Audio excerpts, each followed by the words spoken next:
for those who don't know me, I'm Bar Keener. I'm class of 78. And there are a lot of folks on here I see know. So we have Gresh is going to be, and we're going to sort of handle this. Gresh is going to turn off. Gresh, you want to raise your hand? There. Gresh can silent or not silent folks or bring them on. He's sort of controlling the Zoom meeting. And I'll introduce our speaker, Professor Woody Register. And so what Woody will speak for about 30 minutes, and then we'll have a Q&A and discussion after that, okay? So, and also everyone knows the Zoom politics, which is, you know, if you have a loud dog in the background or other noise, to make sure you're muted during Woody's talk. All right. So I also want to thank Susan ask you for down there at Sewanee for setting this up and running the Zoom meeting. She's done a really good job, and hopefully we'll have more of these. You know, as we go forward, I think it's always hard to find a place to have these meetings, and we have 350, Susan says, folks on our list. And, you know, so there are a lot of people, a lot of us out there, parents included. And, you know, my other kind of thinking was we have really great resource in all the professors there at Sewanee, and, you know, we could have, Woody's going to talk about the crisis point, but we could have a lot of other speakers from Sewanee who may just talk about Dostoevsky or what, you know, our favorite subjects from way back then. Crime and Punishment, that was my favorite book at Sewanee, the one I actually read. Okay, so I want to introduce, we're so honored to have Woody Register. I mean, he's on point right now for the country and for Sewanee. He's the Francis Hoatling Professor of American History, and he is at Sewanee, and he is the director of the Sewanee Project on Slavery, Race, and Reconciliation. So his scholarship concerns the period of 1880 to 1930, which is what I'm very interested in for Sewanee, with an emphasis on gender, childhood, emotion, and friendship. His most recent publications include the edited edition of William Osborne Dapping's The Muckers, a narrative of Crapshooters Club, which is Syracuse University Press, 2017, a long-lost first-hand account of the gritty world of street boys in New York City in the 1890s, sort of post-Tweed. In addition, Register has been active in his research, or Woody, over the last decade in diversifying and complicating the historical understanding of the University of the South with a particular focus on race and gender, which is, we all are interested in that today, of course. In 2015, he designed and curated a comprehensive exhibit with photos and text on this is interesting, on the history of manhood at Sewanee. Founded to Make Men, it's called Explorations of Masculinity at the University of the South. In March 2017, the university's vice chancellor named him director of the Sewanee Project, a 6-year endeavor to examine the history of slavery and its legacies at Sewanee, our special jewel that we carry with us. So, I mean, I'm very curious about that. And it was to explore how its community should respond to the responsibilities entailed by its history, and to address how its campus landscape broadly preserves icons and memorials to the antebellum social order in the South and the Confederacy, very difficult issues. Register is a 1980 graduate of the University of the South, where he majored in history, chaired the Honor Council, which I didn't know about until right now. And Helen and I have a friend who chaired the Honor Council, and served as head proctor at Canon, maybe. I don't know. No. After graduation, what dorm? Would you believe I was in Selden one of those years? Okay. You remember that godforsaken place? So that's good. After graduation, he worked as a reporter at the Nashville Tennessean, which is interesting, and the St. Louis Post-Dispatch before beginning his graduate studies up here in the deep north at Brown University, where he received his PhD. He's married to Dr. Julia Barabitsky, a now retired DuPont professor of history at Sewanee. I'm assuming it's the DuPont of the library, and Belle DuPont, and the founder of its Women and Gender Studies program. So Woody, we're honored to have you, and we're looking forward to your comments. Thank you. Thank you for that introduction, Bar. You covered every point I wanted you to, so I appreciate that. And I'm also going to do a shout out here. So I have several friends here, but a special shout out for Caroline Willis, who won't show her face, but who I have not seen since her graduation day, but have not forgotten her. So Caroline, I'm watching you. I'll turn my camera on in a minute. I'm just eating. Oh, sure. Always an excuse. But yeah, so it's thank you for this opportunity to talk to you all about the work that we're doing and the situations as they've been developing over the last year, 3 years at Sewanee. And I know that many of you have been keeping an eye on us and have been concerned and thoughtful about so many of the issues that we're facing and addressing. So I'm going to give you a fast kind of introduction to the Roberson Project and some of the materials or some of the work that we have done. So actually, can I share my screen? Will that work? Will the host enable me to share, Gresh or Susan? Yeah, Gresh.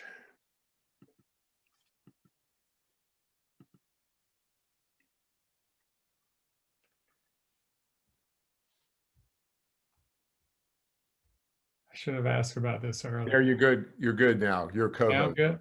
Yeah. Great.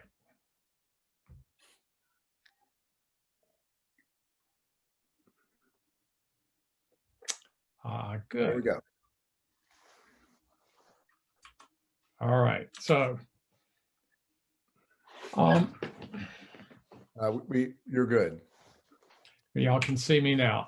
All right, so just to remind those of you who don't know your Sewanee history, like the back of your hand, the university was chartered by the state of Tennessee in 1858. So we usually think of 58 as the centennial year for the university. It was founded and owned by the Southern Episcopal Diocese, all of those dioceses south of Virginia, not including Virginia. The cornerstone was officially laid in October 1860, not long before the first Tuesday in November, when Lincoln was, of course, elected and precipitated secession, the formation of the Confederacy, and the Civil War. So the university never opened its doors in the antebellum period. And most people have thought that because of that, Sewanee more or less dodged the bullet of slavery. Sewanee dodged the bullet of the Confederacy because no student ever walked through the door or sat down at a desk at this university until 1868. And this is sometimes called the second founding. But in actuality, the story is more complicated and more difficult than that. So I should mention just at the outset why we call our project the Roberson Project. It's named for my late friend and colleague, Houston Roberson, who died in 2016. A terrific loss to the university, a terrific loss to so many of us personally. Houston was the first person hired by the university to teach African-American history. That was his specialty. He came in 1997. And he was also the first African-American person, the first descendant of enslaved people to receive tenure at the University of the South. So he's a kind of landmark figure that way, but he's also a landmark or a kind of outsized figure because of the deep, deep influence he had on his colleagues and especially on generations of students. He was a masterful teacher and a very dedicated professor. He was kind of the essence of what we think of as the Sewanee professor. So we memorialize him in the name of our project. So if you've ever looked at our website, you may know that we have a mission statement for our project. That, as you can see here, what we are seeking is a more complete historical account, not just of the university, but the town of Sewanee and all of the people here, all of them, not just the ones that have gotten the headlines for the last century and a half. And we're doing this in a way that sheds light on how slavery and slavery's legacies have marked the history of this university, not just prior to emancipation, but in the long century after emancipation as well. And in doing so, to acknowledge the contributions and the sacrifices of everyone who shaped Sewanee's past and present. And by everyone, I mean not just white people. I mean the generations of African Americans who lived and worked and contributed and made this mountain, were so important in making this mountain community what it has been. And our hope is that by doing this, that we will contribute to making Sewanee the kind of inclusive community that we aspire to be, that we say that we have always been, but never have. One that lives up to the motto of Ecce Quam Bonum. All right, so that's the formalities of this. But why does a place as beautiful as this, this aspired village in the mountains of southern Middle Tennessee, need this kind of attention? Because Sewanee thins off these kinds of questionings. It thins off these kinds of probings because it seems to be a timeless place, a place that's that exists more or less outside of history. And our contention, of course, is that it is very much a historically situated place, and the history of slavery is part of that. So when you enjoy, as countless students and others have, the sunsets at Morgan Steep, or you walk the perimeter trail and behold the geological and the natural wonders along the perimeter trail, or when you behold the spiritual center of the campus, All Saints Chapel, or attend lessons and carols, or think about how the university has for many generations provided the Episcopal Church so many of its young and eventually leading priests and even bishops. One of the real centers of Episcopal education or church education in the United States. So in all of these situations, right, your mind is far from anything troubling. Your mind is far from anything unsettling. Think about a building like Convocation Hall. Certainly one of my favorite spaces on campus, and I think a real treasure, one of the oldest buildings on campus.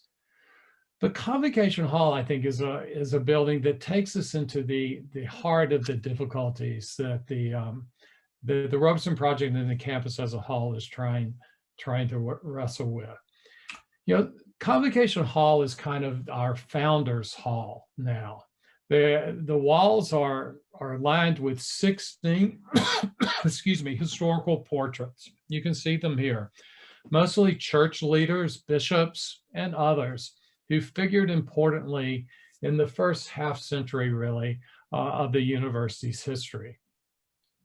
But what happens when you go to these portraits and one by one and pose a few questions to them? For instance, when you look at these portraits, if you ask them, how many of these men in these portraits were slave owners, were enslavers. Right? All but one of them, 15 out of 16. How many of them served in some capacity in the military, in the Confederate military? How many of them actively supported the Confederate military campaign, even if they did not serve in it? And again, you have 15 out of 16. So Convocation Hall, as our Founders Hall, is really a kind of intensified, distilled memorial to the slave owning and the slave owning order and the Confederacy of the mid-19th century. Only Hugh Thompson here, the second bishop of Mississippi, who spent the Civil War years in Wisconsin, escapes any of these markers. So the point here is that you don't have to scratch very deep to find the way in which our memorialized environment at Sewanee is deeply connected to the slave owning order of the mid-19th century and these men who fought and killed in many instances to preserve slavery in the United States. Another example is this, right? Morgan Steep. Everyone's favorite spot to watch the sunset. But who is Morgan Steep named for? Well, the legend is that it's named for the dashing Confederate Brigadier General John Hunt Morgan, who supposedly, as the legend goes, rode his horse off of Morgan Steep to escape from the Yankees carrying important papers. Escaped just ahead of the Yankees who were in pursuit during the Civil War. Well, this legend, which I heard when I was a student, and I continued to hear when I was started here on the faculty, and I'm sure many of you have heard, is utter balderdash, because I think all of us know that anyone who rode a horse off of Morgan Steep would not live to tell about it. In fact, Morgan Steep is named for the Honorable Oliver J. Morgan, who lived in Carroll Parish, Louisiana, and was one of the richest men in the United States and maybe the largest cotton planter in the state of Louisiana in the 1850s. Morgan gave a pledge of $40,000 to the university when it was raising money to get started in the 1850s for a professorship of agricultural chemistry. He endowed it. That was where his money was to go. Morgan was he was a billionaire for his day. His family, his holdings, along with those of his brother and his partner, were nearly 300,000 acres in Louisiana. And the Morgan family extended held well more than 1,000 people in bondage in Louisiana. This is the man for whom Morgan Steep is named. It was named to honor him and to honor his extraordinarily generous bequest to the university. $40,000 was that was head-spinning money in 1859. Morgan was typical, though, of the financial support that came to founding the University of the South in the 1850s. Early in our research, we found a ledger that listed 292 people who had pledged money. It was called pledged a subscription to the university. This document had been in our archives since the 1870s. And so far as we could tell, no one had ever paid attention to this, but it is a who's who of the wealthiest and the most powerful planters and financiers and politicians and church leaders in the South in the 1850s, who pledged nearly $1.2 million to found the university. And this was in the initial stages. Harvard's endowment which it had taken them since 1636 to amass, in 1860 was about $1.1 million. And that gives you some sense of just how much money they were talking about. They had raised that money in 2 to 3 years. So we've identified with confidence more than half of these people who are on this list. It's mainly last names, so they're not all that easy, as easy as you would expect to identify. But the ones that we have collectively held more than 32,000 people in bondage in the 1850s. Their real property valued in excess of $29 million, and their personal property, which is their enslaved property, valued at more than 26 million. Out of the 20 largest slaveholders in the United States in the 1850s, I think 9 of them are on this list. The point here is to say that no, we did not dodge the bullet of slavery. The university was founded by the bishops of the Episcopal Church, 3 of the leading bishops of the Episcopal Church, to serve as a church for the, as the bishops Eliot and Pope put it, the land of the son and the slave. That's the South of which this was the university, the land of the son and the slave. So slavery was at the heart of the founding of this university. This university was meant to be a beacon to the world, not just to the United States, but to the world, that a slaveholding civilization was a Christian civilization, and one as virtuous, as moral, and as modern as any civilization that then or ever had existed. And that's what the University of the South was going to be, the nation's grandest university. Eventually, it didn't turn out that way, but this was the plan.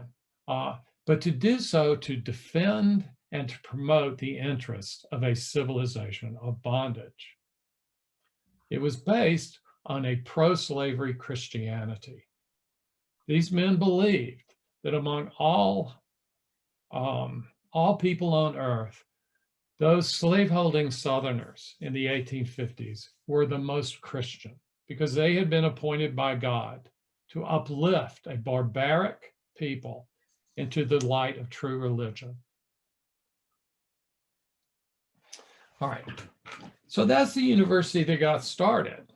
And this is the story that we haven't really told over the generations. We've told the story of the Episcopal Church. We've told the story of a church university, but we haven't told the story of a church and a version of Christianity that had slavery at its core, and how slavery and how they understood slavery as a Christian mission. So this is a picture of our chapel. This is the only one like this that I have found, and it's in a scrapbook from 1912 to 1914. And this is a shot of our chapel as it existed in 1912 and 1914. As you can see here, flying on either side or hanging on either side, you have the US flag on the right and the Confederate battle flag on the left. So even as the Confederacy was defeated, the Civil War, the Southern partisans lost the Civil War. The university, as it developed after 1868, carried on this idea that it was uniquely designated as a university, as a kind of sacred place where the ideals of the antebellum order were not just preserved, but still lived. I mean, this quotation that I have here at the bottom was from 1921 from Sarah Barnwell Elliott, one of the sort of great female figures, important female figures on our campus.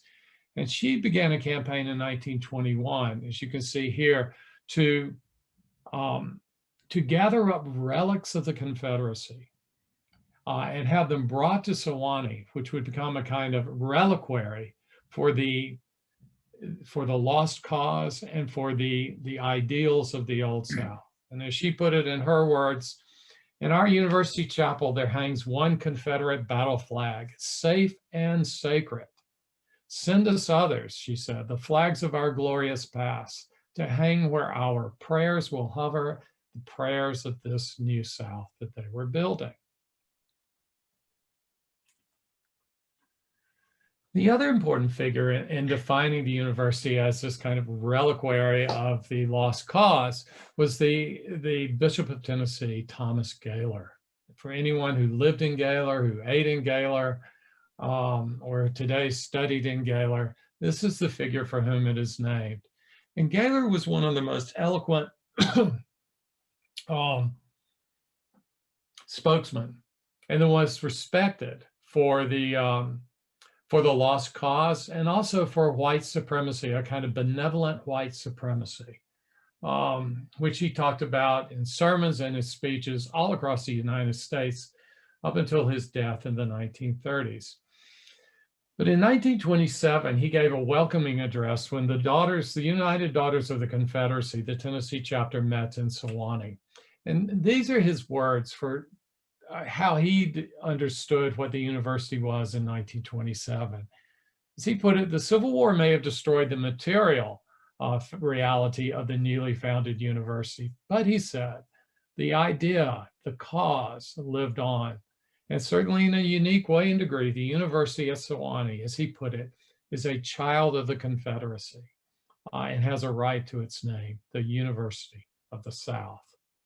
And I think, Gaylor stated the case very clearly of how people understood the university especially from 1900 into the 1970s, yes.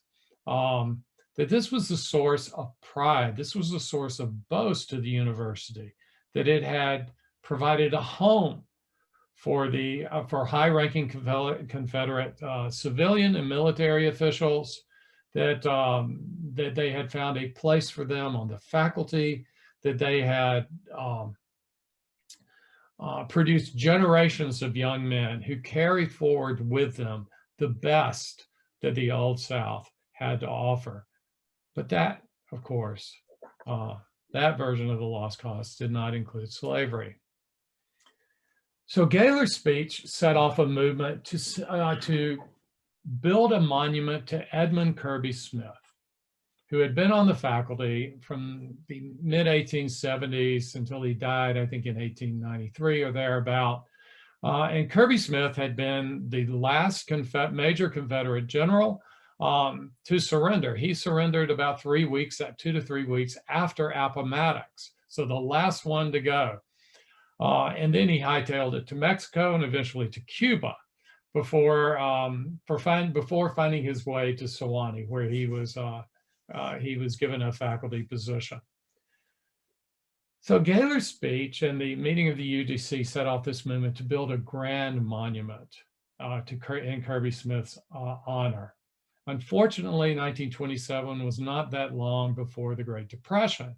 So the extravagant monument that they planned was never built. Instead, the one that you may be familiar with and that you can see here eventually was constructed and dedicated in 1942. It's actually in 1940. And you can see that all the officialdom of the university are there for the dedication of this monument, which is draped into the two different versions of the flag of the Confederacy there. Skip 12 years later to 1952, and the Sewanee Alumni News cover story was that Sewanee was having its first Old South weekend, celebrated by the Kappa Alpha fraternity. As you can see, everyone is dressed up in Old South, white Old South regalia there. But May 1952 is an important time in the history of the university, because again, if you know your history, this is when the effort or the determination to integrate the School of Theology was coming to a head. And the university trustees voted that summer not to allow to accept Black applicants to the Sewanee School of Theology. So that was all going on in the background as Sewanee was turning up the volume on its celebration of the Old South. The vice chancellor, the new vice chancellor, or at least he would become the permanent vice chancellor not long after this, gave the opening Old South Day address right in front of the Kirby Smith Monument. Again, you can see the Confederate flag there. And McCready praised the 4 Confederate generals who had been at Sewanee: Kirby Smith, Shoup, Gorgas, and Polk, as devout Christians who laid the foundation for the values of the university. They were to be celebrated and were.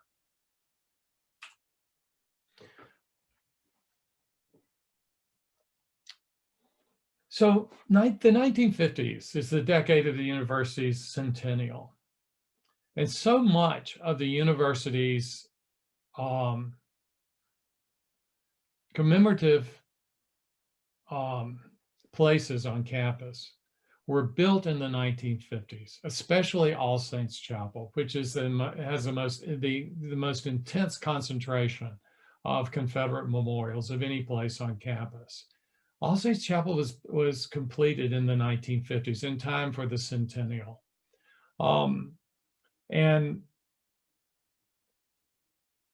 And what we see is that the centennial, of course, occurred in the midst, the preparations for the centennial occurred in the midst of the civil rights movement, the early civil rights movement, and the period of massive resistance to that.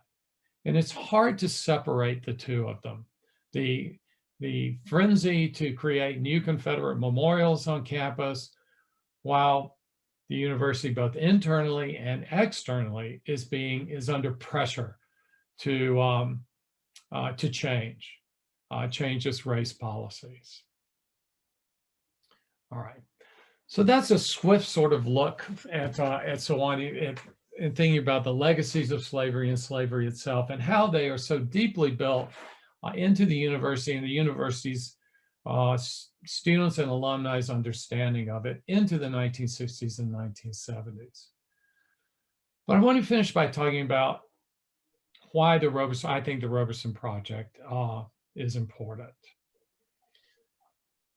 There's a historian at Chapel Hill, William Sturkey, and I heard him talk recently, give a talk in which he talked about how all of us on college campuses live in commemorative landscapes. Commemorations are everywhere, but these are commemorative landscapes that give rise to, especially to students of color and faculty of color, to what the historian Carol Anderson at Emory calls fractured citizenship. Starkey defines fractured citizenship, or the experience of fractured citizenship, as what happens when you're Black and you live in a place that's named only for people who don't look like you. The message, he says, is that white people built this world. Your people didn't, and therefore you aren't a citizen in the same way that white people are a citizen of this place. And this is why I think the Regents statement is so important as we seek to address this problem of fractured citizenship for our students of color and our residents of color and our faculty of color. The Regents statement that wholeheartedly rejected the past veneration of the Confederacy and the lost cause that I gave you a swift outline of today, and commits itself to a process of reckoning so that Sewanee becomes a model of diversity, inclusion, etc. I think this is really important, and it's what the Roberson Project is about. And I want to just finish by talking about what I think is some of the most important work that we're doing. And it is our project that we call Save Sewanee Black History. And this is a partnership that the Roberson Project has developed with present and past residents of Sewanee's Black neighborhoods, which used to be densely populated. There probably were between 200 and 300 African Americans living in the town of Sewanee in 1970. Today, outside of the faculty, there are probably fewer than 25. So what we're trying to do with our Black History Project, Saving Sewanee Black History, is to recover and preserve this history, to build a virtual archive, but an archive that exists not for the benefit of the university, but exists for the benefit of these people and their descendants, and to work with them in building this archive. And second, to recognize that these Black neighborhoods were places that its residents valued, treasured, and that its residents believed are worth remembering. They're historically important to them. And finally, to integrate this history into the history we tell of the university so that it is an inclusive history, because the exclusive version is basically a lie. An inclusive version is much closer, or at least is moving towards telling the truth about the last century and a half of this university. So we've had scanning days, scanning documents and photographs. We've done oral histories, in excess of 30 oral histories, and their numbers is growing.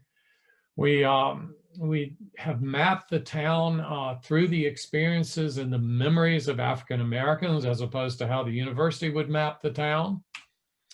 And we've had these events, community events, reunions, to show the faces and to tell the stories of the lives who have helped make Sewanee, Sewanee, but who have been deliberately left out of our archival collections. This kind of reunion from about 1901, the reunion of the university's Confederate veterans, this kind of reunion was more typical for most of the history of this university. But this reunion too has mattered to Sewanee, and that's the one that we want to tell so that we can directly address the problem of fractured citizenship, of people of color coming here and saying, our people didn't build this, when in fact they did. And a truer, inclusive history of this university will help them know that. I will stop sharing and stop talking. Oh, Woody, that was great. Let's give him a hand. That was breathless. I apologize for that. No, beautiful. It was really so interesting, especially the photos. So what we're going to do is open this up to, I think I can put this thing into the view mode gallery. There we go. To everybody. Oh, hey, Paige. We got one of the Episcopal priests here with us. Good. Oh, she's gone. So, oh, there she is, an Episcopal priest.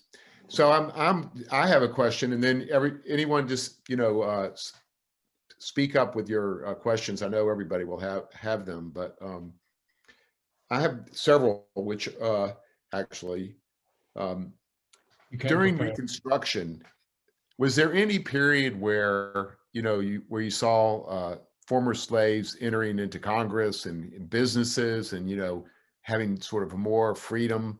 Was there any involvement of Sewanee in that, or did it remain sort of this isolated, Ku Klux Klan kind of during the period up until 1890? The first thing to remember is that Sewanee was not isolated in the late 19th century. It was connected by railroad, which is essentially by airline, to the rest of the country. Sewanee becomes isolated when people start traveling by car instead of by rail. So Sewanee was not isolated, although it tried to create that image of itself. So far as we can tell, Reconstruction mostly bypassed the university. But that was the period before 1877. The university's only been opened about 8 years at that point, and that's when you have the first major fundraising campaigns to get the university on its feet. But Sewanee was not a kind of citadel of the Klan or any other sort of violent organization. What we have found is that whether you're talking about the late 19th century or well into the 20th century, is that Sewanee was a kind of safe haven for African Americans. It was a place where African Americans sought to live because they were not subject to the same sort of violent treatment in Sewanee that they were subjected to, even just a few miles away. So Sewanee was a desirable place for African Americans to move, one, because they could get paid employment. Not good employment, but good by the standards of what was available to African Americans at the time. They didn't have to, work in the fields. They were not sharecropping, or they were not renting farms.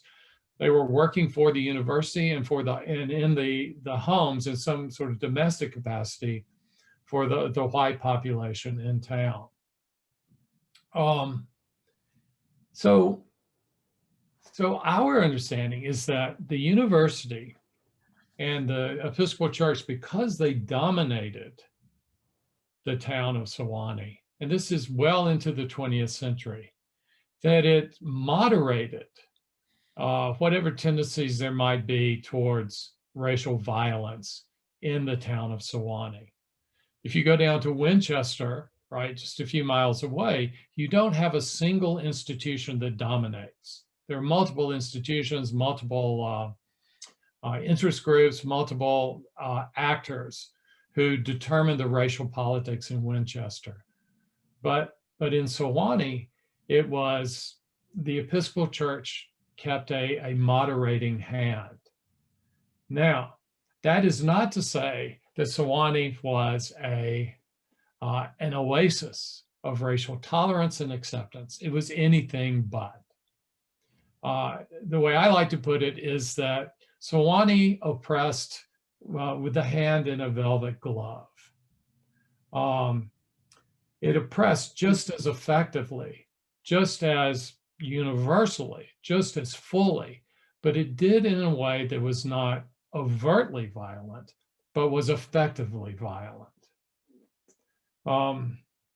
Some of you may have known the story of Father Joseph Green. Father Green came to Sewanee in 1958, 59, I think, somewhere in 59. He's the first, he and his first cousin, Bill O'Neill, received the graduate degree from the seminary in 1965, and they're the first two Black graduates of the university.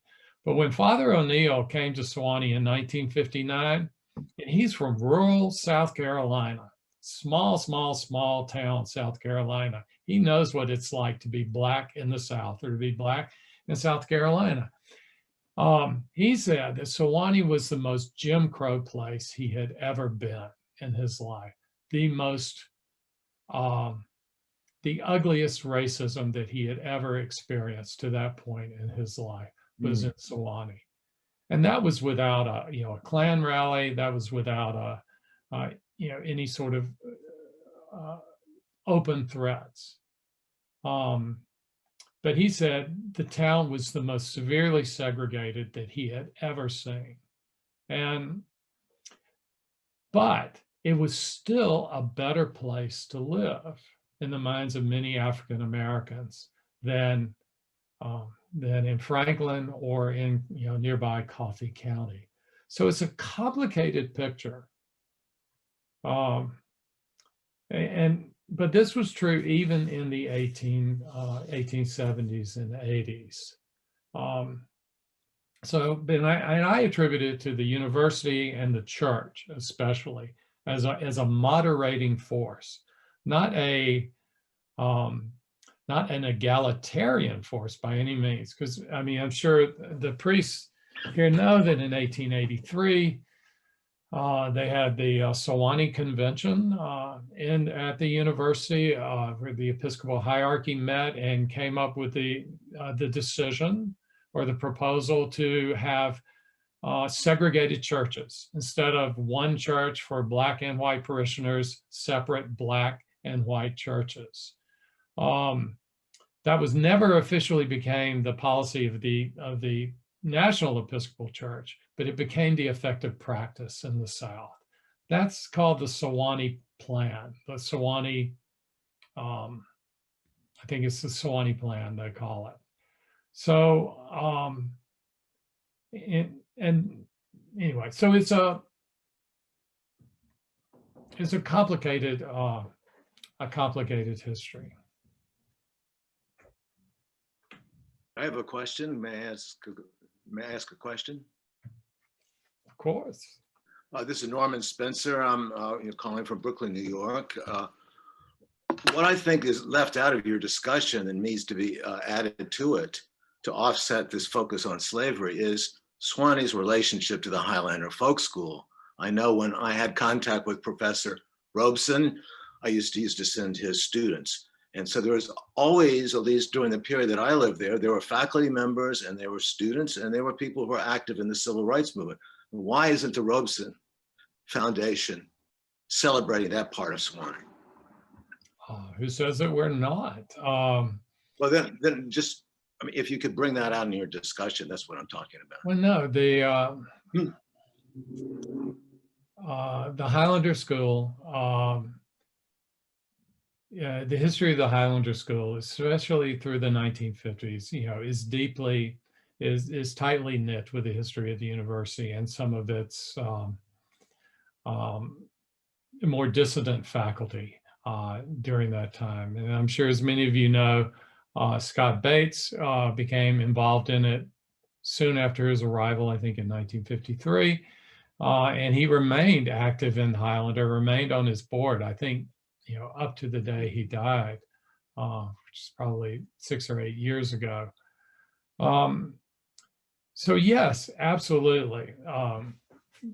That is part of our history, and an important part of the history, because otherwise you might think that that the university only harbored reactionaries and was anything, and that was anything but the case.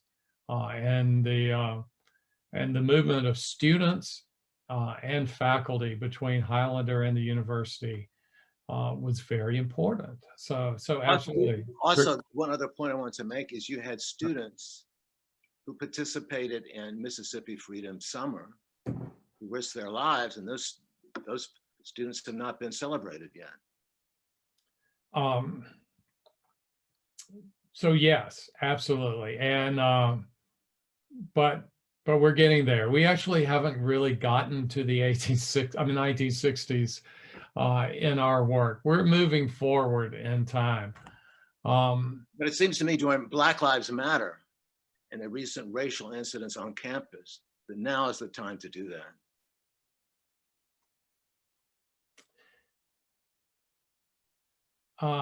Yeah, I agree with your argument. And I think likewise, it is important to emphasize and to collect the stories of Sewanee's first 2 generations of African-American students. The first student in the college arrives essentially in 1963.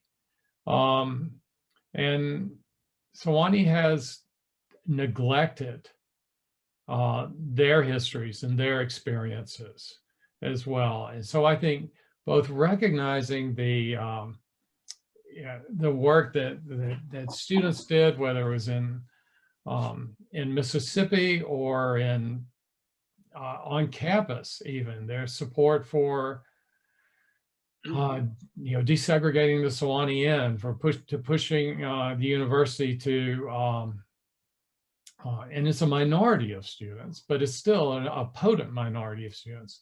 That is an important part of our legacy not just the reactionaries of that time, not just the,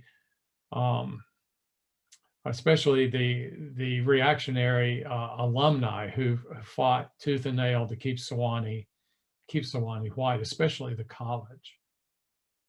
Mhm. So any other questions? Paige?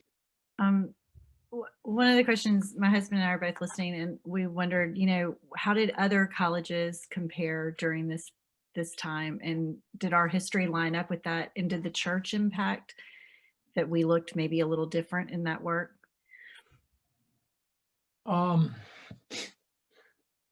most colleges had a difficult time white colleges had a difficult time making this transition. So in the South, but also outside the South.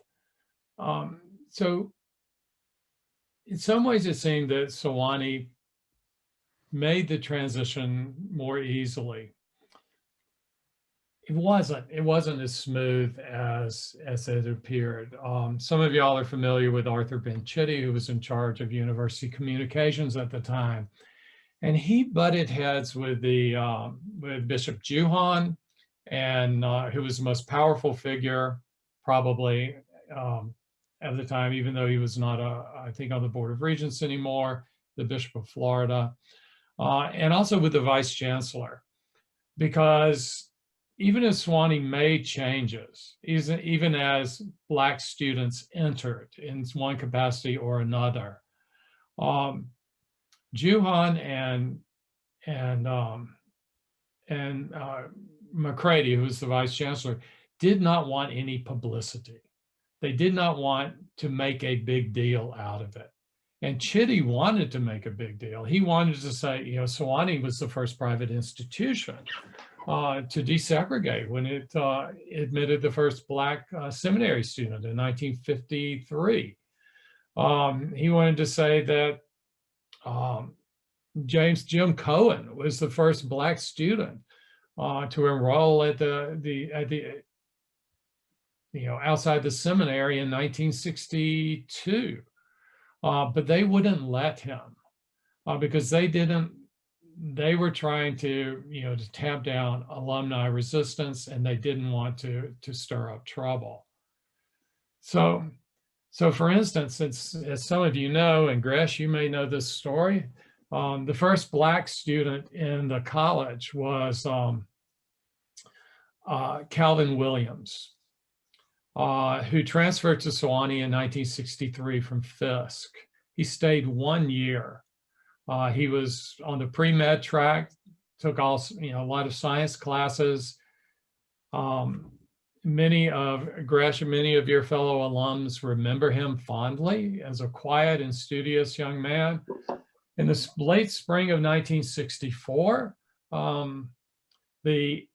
one of the editors of The Purple, a senior in the college, burned a cross in front of his dorm room, in front of Calvin Williams's dorm room in Tuckaway Dormitory, right there between Tuckaway and Elliott, for those of you who know Sewanee.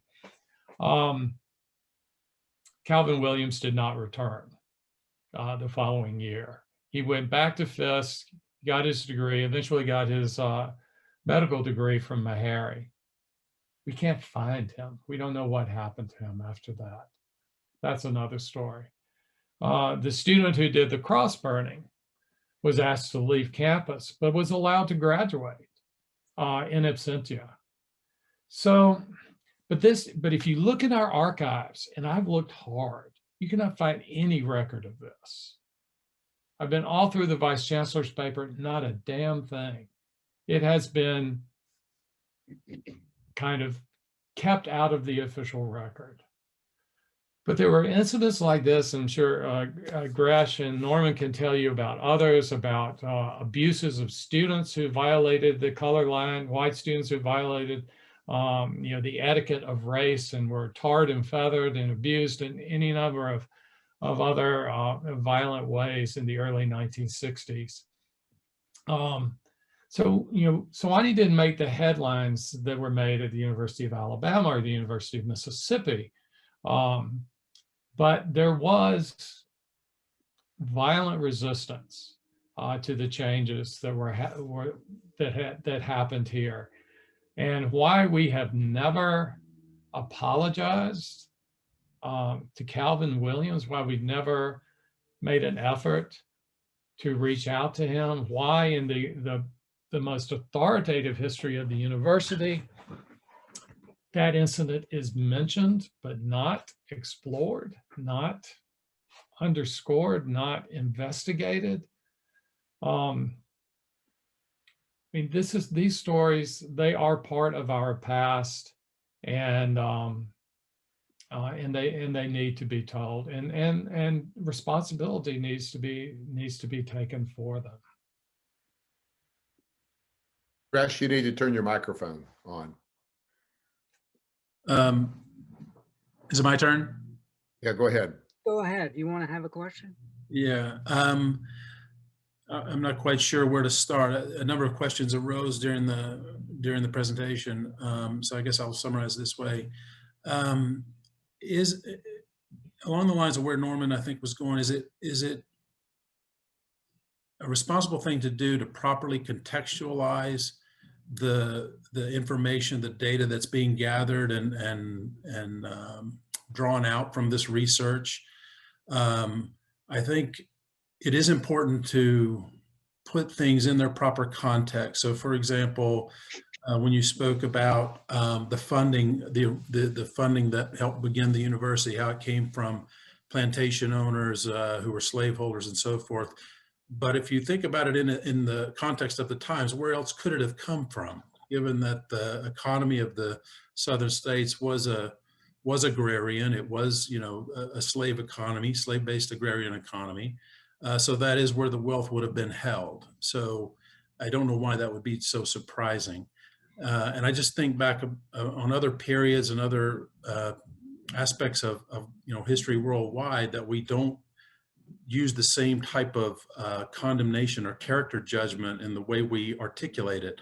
For example, when we look at Italians today, we don't condemn them for the fact that their ancestors used to throw Christians to the lions. So it just seems like we should be properly contextualizing the narrative that's drawn out of this research. Well, for me, the word's not properly, it's historically. It needs to be historically contextualized to be understood historically. So can I add one more thing, one more point? I do want to, how do I say, applaud the fact that you are adding to the historical narrative of Sewanee. Anything that is additive to the story, I think, has the potential for a lot of positivity. Well, in a lot of ways, the information that we've gathered is not altogether new. It's not something that people didn't know. I mean, what you say, right? It's self-evident, right? You want to raise money in the South, then you're going to have to raise it from the people who have money. The people who have money are the people who have money because they're invested in deeply invested in slavery. Mm-hmm.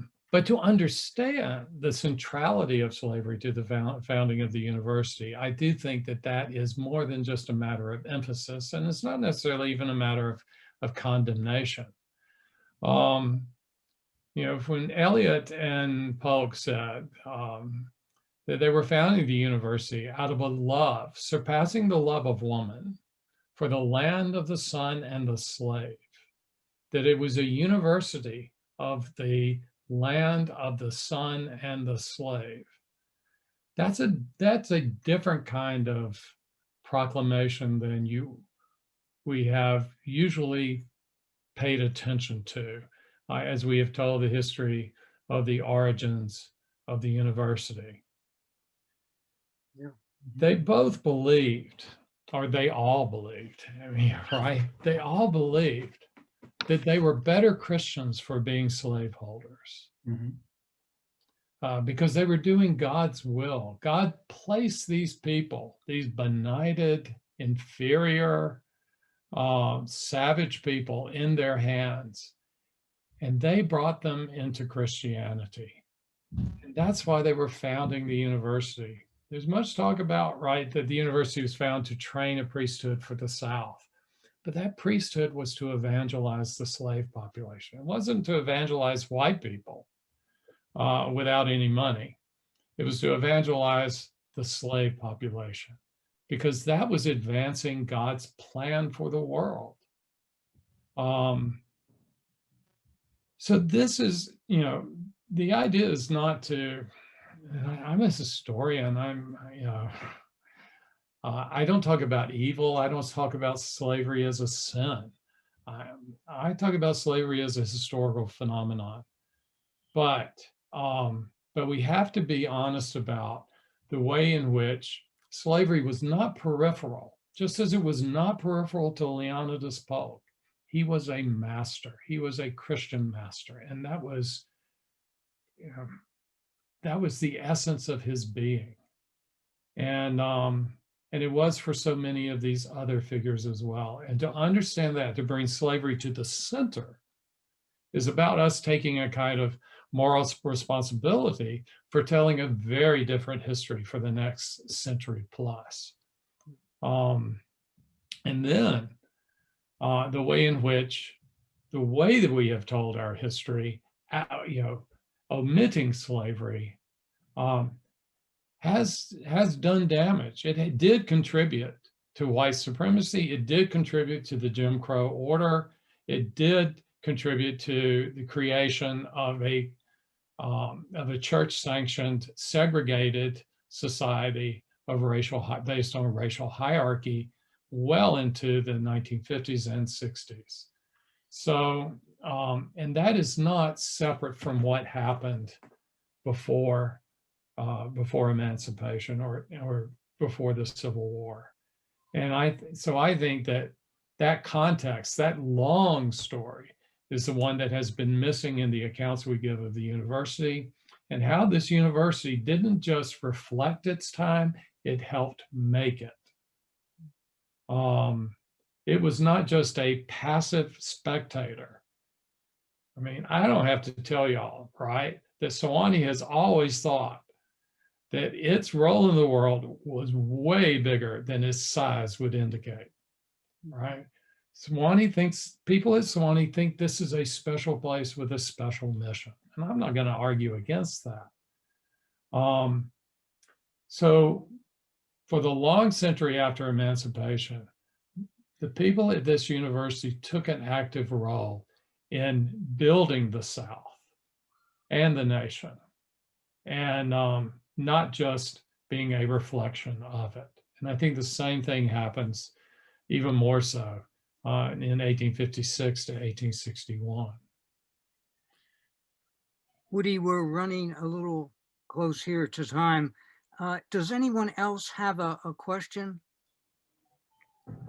I would like to pose that, how do you see, I've learned more about Sewanee tonight than I've ever known, but it wouldn't have made any difference to me as a Yankee coming from New York State in 1959. Like Norm Spencer here, he was way ahead of me emotionally and ethically and social justice wise, as he was for most of my classmates. I mean, it's people like him who went to the Peace Corps, and I went into the Navy. It's that type of thing. But let's look at this. Now we have a historical context which will always unfold. How about our new Black Vice Chancellor, Reuben Brigady?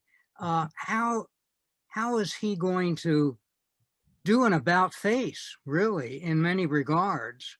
Because he is tasked with changing the perception of Sewanee so we can continue to survive in a world that doesn't think much of our history, I don't think. Well, I think Reuben is following on good work of others. The previous administration had made tremendous strides, and not sufficient, but still tremendous strides for Sewanee in diversifying the student population and diversifying the faculty. Several years ago, when probably about 8 years ago, there was a real effective effort to not just talk about diversifying the faculty and then making excuses for why we couldn't do it, to actually doing it. And that has made a difference. Sewanee does not look the way it did 15 years ago. Now, it's a long journey. We're just at the beginning of it. We have a long way to go. So Reuben, Vice Chancellor Brigady, is starting from that point.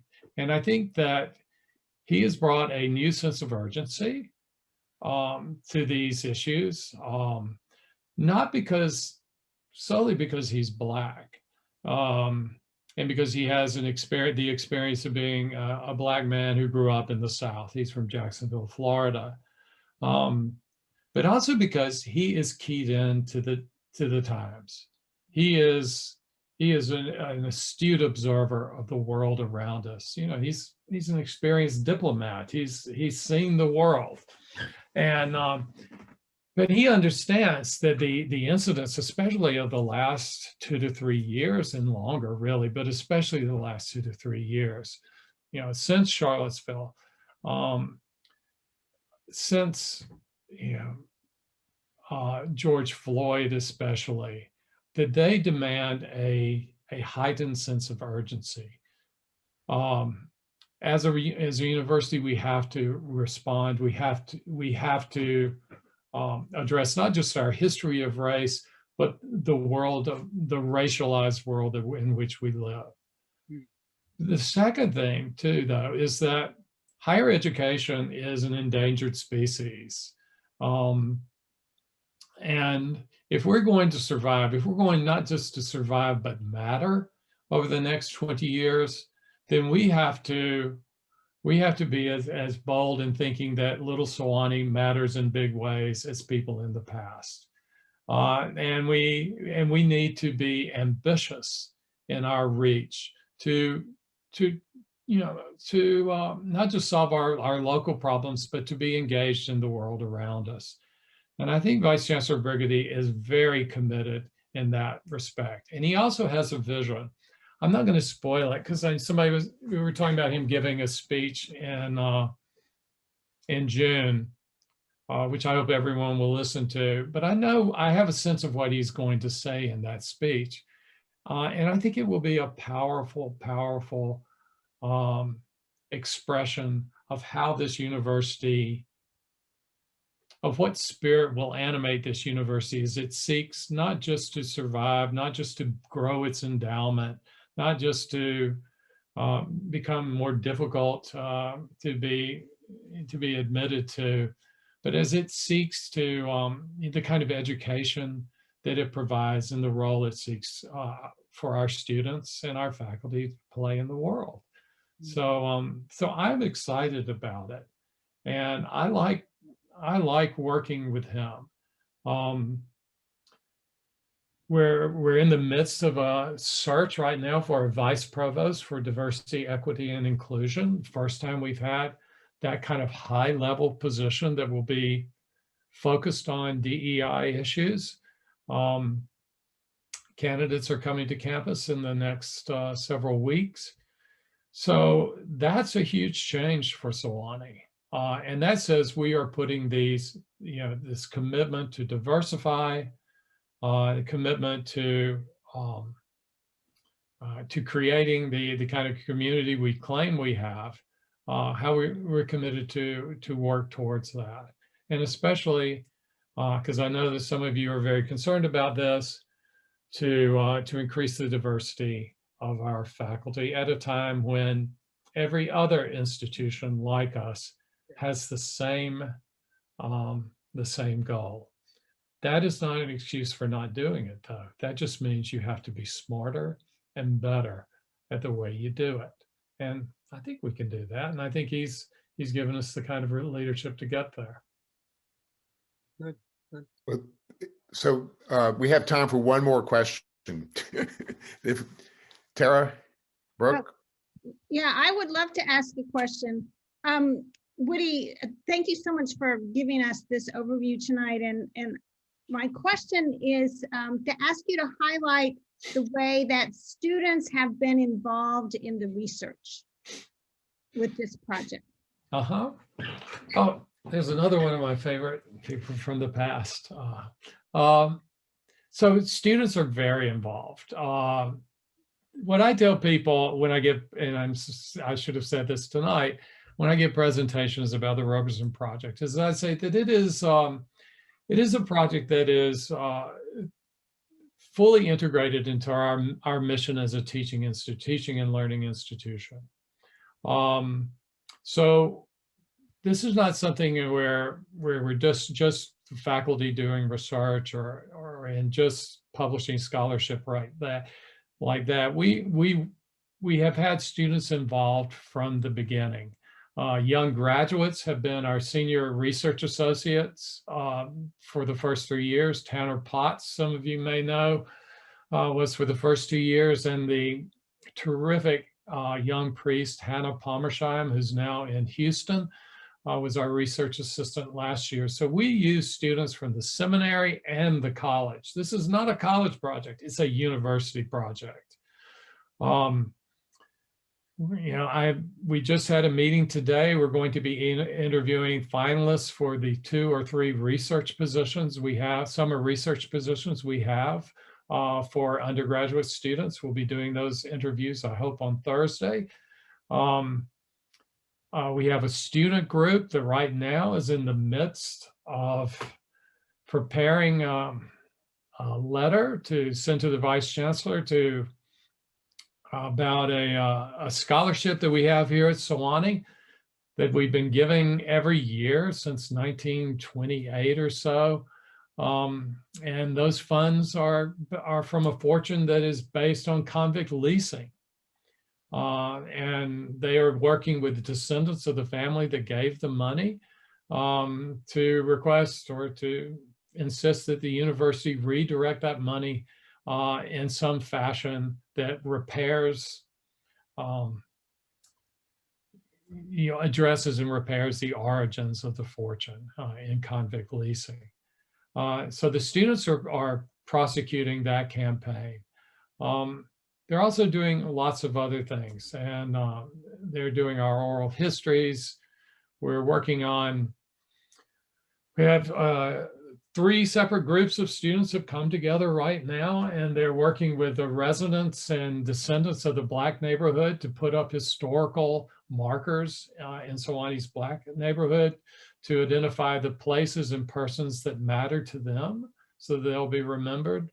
We're working on a campaign to build, to work with the people in the neighborhood to build a heritage trail through the neighborhood that will allow different ways to tell the story of African-American life in Sewanee. And those are all student, we've got students in natural resources, we have students in and the outreach programs, community civic engagement, we have students with the Roberson Project who are all working together on that. I tell these students, come to me with ideas, don't look to me to give you assignments. Come to me with ideas and we'll see how good they are. We'll see what we can do to help you do them. And so far that's worked terrifically, and especially with our School of Theology students. Some of you I know have probably seen Malcolm McLaurin speak.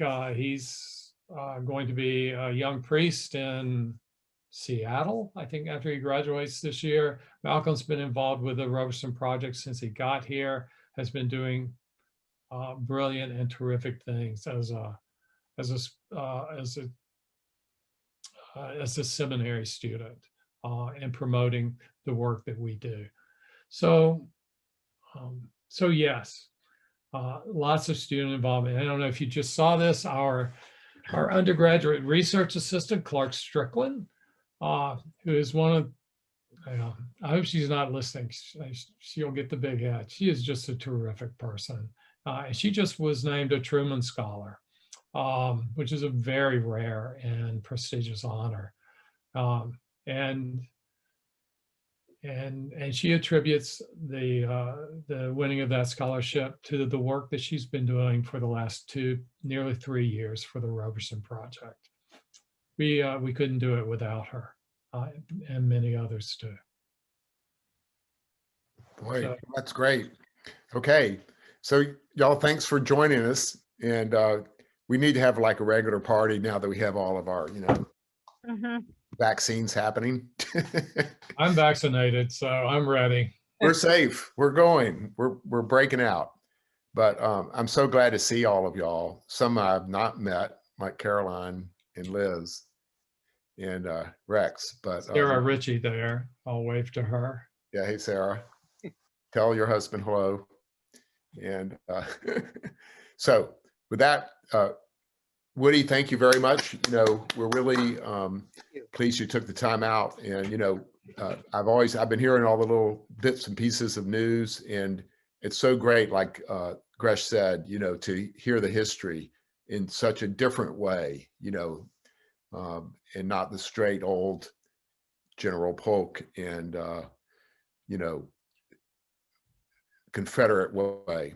So I'm really happy about that. So thank you very much. Okay. Thank you all for the support. I enjoyed talking to you tonight. Thank you for the opportunity.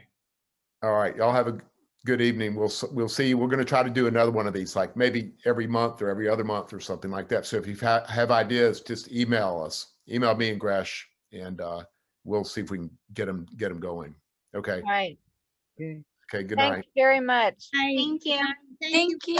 Oh, thanks for- Thank you. Bye, Helen. Bye. Bye, Tara. Bye. So great to see you.